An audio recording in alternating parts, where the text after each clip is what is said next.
Hi friends, మీకు ఈ video నచ్చితే లైక్ చేయండి, సబ్స్క్రైబ్ చేయండి.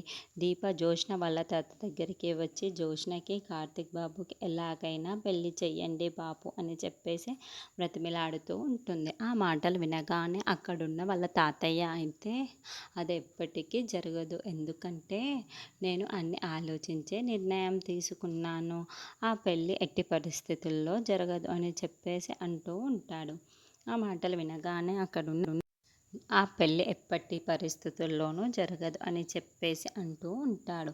ఆ మాటలు వినగానే అక్కడున్న దీప అయితే ఒక్కసారిగా షాక్ అయిపోతూ ఉంటుంది.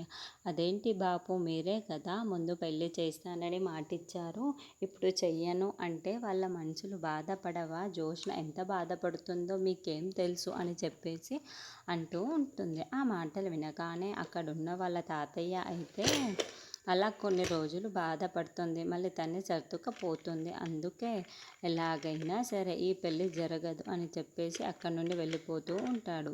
ఇంతలో అక్కడున్న జోష్న వాళ్ళ అమ్మ అయితే దీపని చూసి, దీప అవన్నీ జరగవు, ఎందుకు చెప్పు అని చెప్పేసి, నువ్వు కాదు నేను అడిగినా సరే ఇదే సమాధానం వస్తుంది, అందుకే నేను కూడా అడగలేను దీప అని చెప్పేసి అంటూ ఉంటుంది. ఆ మాటలు వినగానే అక్కడున్న దీప అయితే, అదేంటమ్మా, వాళ్ళిద్దరికీ పెళ్ళి చేస్తామని చెప్పి ముందు మాటిచ్చి ఇప్పుడు చెయ్యము అంటే వాళ్ళ పరిస్థితి, హృదయాలు ఎంత బాధపడతాయి? జోష్న అయితే ఇంకెక్కువగా బాధపడుతుంది.